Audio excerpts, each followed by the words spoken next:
Hello my dear friends. तो कैसे हैं? उम्मीद करते हैं स्वस्थ होंगे, मस्त होंगे और पढ़ने में व्यस्त होंगे। तो आज जो है इकोनॉमिक्स का कुछ महत्वपूर्ण प्रश्न लेकर के आए हैं। दोस्तों, यदि आप 2027 में एग्ज़ाम देने वाले क्लास 10th का, तो आपके लिए जो है यह क्वेश्चन बहुत महत्वपूर्ण साबित होगा दोस्तों। तो यदि अभी तक आप चैनल में नहीं जुड़े हैं तो चैनल को सब्सक्राइब कर दीजिएगा, लाइक कीजिएगा और अपने दोस्तों के बीच शेयर कीजिएगा। दोस्तों, तो इस चैप्टर नंबर 1, जिसका नाम है अर्थव्यवस्था एवं इसके विकास का इतिहास, इसका जितना भी महत्वपूर्ण ऑब्जेक्टिव बन सकते हैं, सारा जो है ऑब्जेक्टिव इस वीडियो के माध्यम से कवर करेंगे।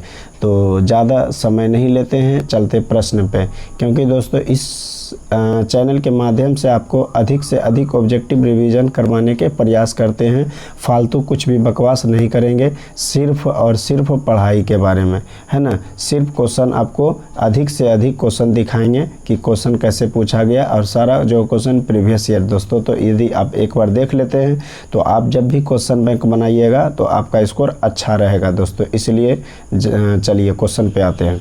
तो क्वेश्चन नंबर 1 दिया है कि किस पंचवर्षीय योजना के दौरान प्रथम वेतन बोर्ड का गठन हुआ था। पहला प्रश्न दिया है दोस्तों, क्या दिया है कि किस पंचवर्षीय योजना के दौरान प्रथम वेतन बोर्ड का गठन हुआ था। ऑप्शन ए दिया प्रथम, ऑप्शन बी दिया है द्वितीय, ऑप्शन सी दिया तृतीय और ऑप्शन डी दिया चतुर्थ। तो इसका आंसर क्या हो जाएगा? इसका आंसर याद रखिएगा, द्वितीय हो जाएगा, ऑप्शन नंबर बी हो जाएगा। यदि आप इकोनॉमिक्स का चैप्टर नंबर 1 पढ़े हैं और आप उससे ऑब्जेक्टिव बन पा रहा है तो आप कमेंट के माध्यम से बताइएगा कि आपका कितना ऑब्जेक्टिव सही हुआ। चलिए अगले प्रश्न पे चलते, प्रश्न संख्या 2 पे। तो प्रश्न संख्या 2 दिया हुआ है बैंकिंग सेवा, 2 नंबर प्रश्न है, बैंकिंग सेवा किस आर्थिक क्षेत्र का भाग है। बैंकिंग सेवा किस आर्थिक क्षेत्र का भाग है। ऑप्शन ए में दिया प्राथमिक क्षेत्र, बी में दिया द्वितीयक क्षेत्र, सी में दिया तृतीयक क्षेत्र और डी में दिया है औद्योगिक क्षेत्र। तो इसका आंसर क्या हो जाएगा? इसका आंसर आप सब याद रखिएगा, तृतीय क्षेत्र हो जाएगा। बैंकिंग सेवा किस आर्थिक क्षेत्र का भाग है, तो याद रखिएगा तृतीय, ऑप्शन नंबर सी हो जाएगा। अगले प्रश्न पे चलते हैं। तो अगले प्रश्न दिया हुआ है कि संयुक्त राष्ट्र मानव विकास कार्यक्रम, संयुक्त राष्ट्र मानव विकास कार्यक्रम द्वारा पहली मानव विकास रिपोर्ट किसके निर्देशन में तैयार की गई थी। ऑप्शन ए दिया मोहम्मद यूनुस, बी में दिया महमूद उल हक, सी में दिया रैगनर नर्स और डी में दिया एडम स्मिथ। तो इसका आंसर क्या हो जाएगा? इसका आंसर याद रखिएगा, महबूब उल हक हो जाएगा। संयुक्त राष्ट्र मानव विकास कार्यक्रम द्वारा पहली मानव विकास रिपोर्ट किसके निर्देशन में तैयार की गए, तो महबूब उल हक के द्वारा, ऑप्शन नंबर बी याद रखिएगा। अगले प्रश्न पे चलते हैं 4 नंबर पे। तो 4 नंबर प्रश्न दिया भारत में आर्थिक नियोजन कब प्रारंभ हुआ। ऑप्शन ए है 1950, बी है 1951, सी है 1965 और डी है 1991। तो इसका आंसर क्या हो जाएगा? इसका आंसर आप सब याद रखिएगा कि भारत में आर्थिक नियोजन जो है प्रारंभ हुआ था 1951 ईस्वी में, ऑप्शन नंबर बी हो जाएगा। अगले प्रश्न पे चलते हैं। तो अगला प्रश्न दिया हुआ है कि विश्व की पहली मानव विकास रिपोर्ट किसके मार्गदर्शन में तैयार की गई थी। Option A Amartya Sen, B में दिया महबूब उल हक, सी में दिया प्रोफेसर यूनुस और डी में दिया प्रोफेसर कैंस। तो इसका आंसर जो हो जाएगा महमूद उल हक के द्वारा हो जाएगा। विश्व की पहली मानव विकास रिपोर्ट किसके मार्गदर्शन में तैयार की गई, तो महमूद उल हक के द्वारा। ठीक है, आगे बढ़ते हैं। तो अगले प्रश्न दिया हुआ है 6 नंबर कि प्रोफेसर रैगनर नर्स ने किस धारणा को बताया। ऑप्शन ए दिया आय का चक्रीय प्रवाह, बी में दिया गरीबी का कुचक्र, सी में दिया निवेश फलन और डी में दिया सूक्ष्म वित्त। तो इसका आंसर याद रखिएगा, गरीबी का कुचक्र। प्रोफेसर रैगनर नर्स जो थे उन्होंने किस धारणा को बताया, तो गरीबी का कुचक्र, मतलब गरीब को ही जन्म देती है, प्रोफेसर नर्स के द्वारा कहा गया कथन है।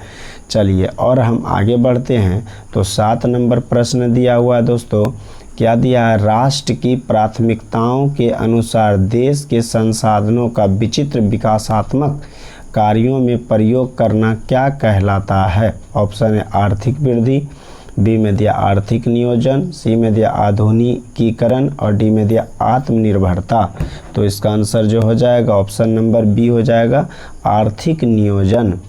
चलिए उम्मीद करते हैं कि आपको यह जो है क्वेश्चन सबसे सारा समझ में आ रहा होगा। 8 नंबर प्रश्न पे चलते हैं। तो 8 नंबर प्रश्न दिया है, निम्नलिखित में से क्या सामाजिक आधारभूत संरचना का भाग है।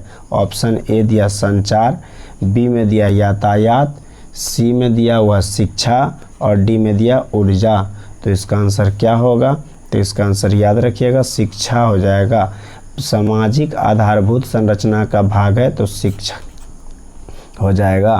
अगले प्रश्न 9 नंबर पे चलते हैं। तो 9 नंबर प्रश्न है, निम्न में से किसका गठन आर्थिक नियोजन में राज्यों की भागीदारी सुनिश्चित करने के लक्ष्य से हुआ था। ऑप्शन योजना आयोग, बी में दिया राष्ट्रीय विकास परिषद, सी में दिया नाबार्ड और डी में दिया मुद्रा बाजार।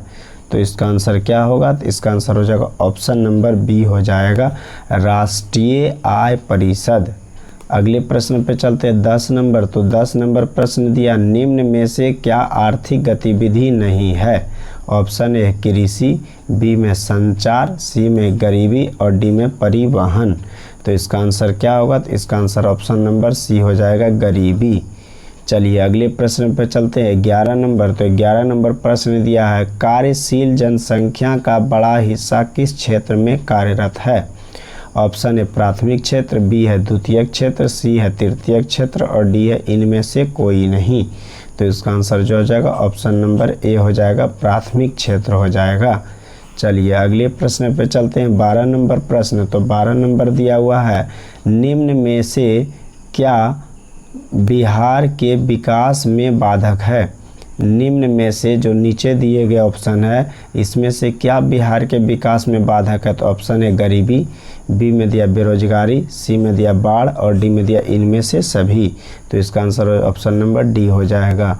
बिहार के विकास का बाधक गरीबी भी है, बेरोजगारी भी और बाढ़ भी है, इनमें से सभी तीनों हो जाएगा। अगले प्रश्न पे चलते हैं 13 नंबर। तो 13 नंबर प्रश्न, निम्न में से किस देश का HDI ह्यूमन डेवलपमेंट इंडेक्स है ना रैंक भारत से अच्छा है। कारण निम्न में से किस देश का HDI रैंक सबसे अच्छा है। तो ऑप्शन ए दिया नेपाल, बी में दिया श्रीलंका, सी में दिया पाकिस्तान और डी में दिया म्यांमार। तो इसका आंसर हो जाएगा श्रीलंका। चलिए और आगे प्रश्न चलते हैं 14 नंबर प्रश्न पे चलते हैं। तो 14 नंबर प्रश्न है, निम्न में कौन आर्थिक आधारभूत संरचना का अंग है। ऑप्शन ए संचार, बी शिक्षा, सी स्वास्थ्य सुविधाएं और डी कुशल प्रशासन। तो इसका आंसर याद रखिएगा संचार हो जाएगा, ऑप्शन नंबर ए हो जाएगा। अगले प्रश्न 15 नंबर पे आते हैं। तो 15 नंबर प्रश्न दिया, मानव विकास रिपोर्ट किस घटक के आधार पर तैयार की जाती है। ऑप्शन ए शैक्षिक स्तर, बी स्वास्थ्य स्थिति, सी में प्रति व्यक्ति आय और डी में इनमें से सभी। तो इसका आंसर क्या होगा, तो इसका आंसर हो जाएगा ऑप्शन नंबर डी हो जाएगा, इनमें से सभी। शैक्षिक स्तर भी हो जाएगा, स्वास्थ्य स्थिति भी हो जाएगा और प्रति व्यक्ति आय हो जाएगा। याद रखेंगे इनमें से सभी। क्वेश्चन दिया हुआ था मानव विकास रिपोर्ट किस घटक के आधार पर तैयार की जाती है। तो शैक्षिक स्तर, स्वास्थ्य स्थिति, प्रति व्यक्ति आय है ना, सब हो जाएगा। तो आप बताइए कमेंट के माध्यम से कि 15 में से आप कितना सही कर पाए हैं। 15 ऑब्जेक्टिव में से आपका कितना ऑब्जेक्टिव सही है, तो कमेंट के माध्यम से बताइए। चलिए 16 नंबर प्रश्न पे चलते हैं। बिहार के विकास के बिना भारत का विकास संभव नहीं, यह कथन किसका है। तो यह कथन ऑप्शन ए में दिया सरदार वल्लभ भाई पटेल, बी में दिया APJ अब्दुल कलाम और सी में दिया है इंदिरा गांधी और डी में दिया कर्पूरी ठाकुर। तो इसका आंसर क्या हो जाएगा, आप सब बताइए। तो इसका आंसर याद रखिएगा APJ अब्दुल कलाम हो जाएगा। अगले प्रश्न 17 नंबर पे चलते हैं। तो 17 नंबर प्रश्न दिया, निम्न में से क्या पूंजीगत वस्तु का उदाहरण है। ऑप्शन है ट्रैक्टर, बी में दिया उपकरण, सी में दिया मशीन और डी में दिया इनमें से सभी। तो इसका आंसर क्या होगा? करा क्वेश्चन की निम्न में से क्या पूंजीगत वस्तु का उदाहरण है? तो ट्रैक्टर भी हो जाएगा, उपकरण भी हो जाएगा, मशीन भी हो जाएगा, इसलिए याद रखेंगे इनमें से सभी हो जाएगा, चारों ऑप्शन तीनों हो जाएगा। अगले प्रश्न पे चलते हैं 18 नंबर पे। तो 18 नंबर प्रश्न दिया है, इनमें किसको प्राथमिक क्षेत्र भी कहा जाता है? एकदम वीवीआई प्रश्न है दोस्तों, कितना बार क्वेश्चन पूछा गया है ना। ऑप्शन ए दिया सेवा क्षेत्र, बी में दिया कृषि क्षेत्र, सी में दिया औद्योगिक क्षेत्र और डी में दिया इनमें से कोई नहीं। तो इसका आंसर याद रखिएगा कि प्राथमिक क्षेत्र के अंतर्गत जो है कृषि क्षेत्र आते हैं, है ना। अगले प्रश्न पे चलते हैं 19 नंबर। तो 19 नंबर प्रश्न दिया हुआ है, इनमें कौन से देश में मिश्रित अर्थव्यवस्था है? इनमें से कौन से देश में मिश्रित अर्थव्यवस्था है? तो याद रखिएगा ऑप्शन ए दिया अमेरिका, बी में दिया रूस, सी में दिया भारत और डी में दिया इनमें से कोई नहीं।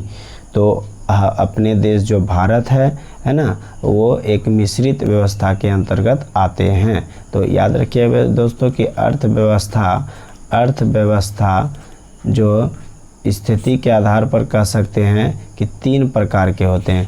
पहला पूंजीवादी अर्थव्यवस्था, पूंजीवादी अर्थव्यवस्था, और दूसरा जो होता है समाजवादी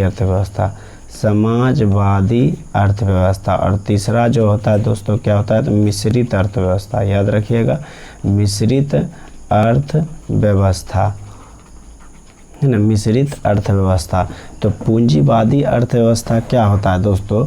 जो पूंजीवादी जो लाभ के लिए कमाया जाता है, खुद का पर्सनल होता है, उसमें सरकार को कोई भी इंटरफेयर नहीं होता है ना। तो वैसे अर्थव्यवस्था को पूंजीवादी अर्थव्यवस्था कहते हैं। और समाजवादी में क्या होता है कि सरकार के अनुसार चलाए जाते हैं, है ना। इसका जो है लाभ कौन? सरकार लेते हैं, तो उसे समाजवादी अर्थव्यवस्था करते हैं। और जिसमें दोनों मिश्रित हो वह जो है जो दोनों शामिल हो वह मिश्रित अर्थव्यवस्था हुआ। पूंजीवादी भी हो जाएगा और समाजवादी अर्थव्यवस्था, जो दोनों शामिल हो वैसे अर्थव्यवस्था को क्या कहते हैं? तो मिश्रित अर्थव्यवस्था कहते हैं। चलिए अगले प्रश्न पे चलते हैं। 20 नंबर प्रश्न है ना दोस्तों। हाँ 20 नंबर प्रश्न 20 नंबर है कि भारत में योजना आयोग का गठन कब किया गया था? ऑप्शन ए 15 मार्च 1950, बी में दिया 15 सितंबर 1950, सी में दिया 15 अक्टूबर 1951 और डी में दिया इनमें से कोई नहीं। तो इसका आंसर क्या होगा? तो इसका आंसर याद रखिएगा 15 मार्च 1950 हो जाएगा। अगले प्रश्न 21 नंबर पे आते हैं। तो 21 नंबर प्रश्न दिया, जिस देश का राष्ट्रीय आय अधिक होता है वह देश कहलाता है। ऑप्शन ए दिया अविकसित, बी में दिया विकसित, सी में दिया अर्धविकसित और डी में दिया इनमें से कोई नहीं। तो इसका आंसर क्या हो जाएगा? तो इसका आंसर याद रखिएगा विकसित हो जाएगा। जिस देश का राष्ट्रीय आय अधिक होता है वह देश क्या कहलाता है दोस्तों?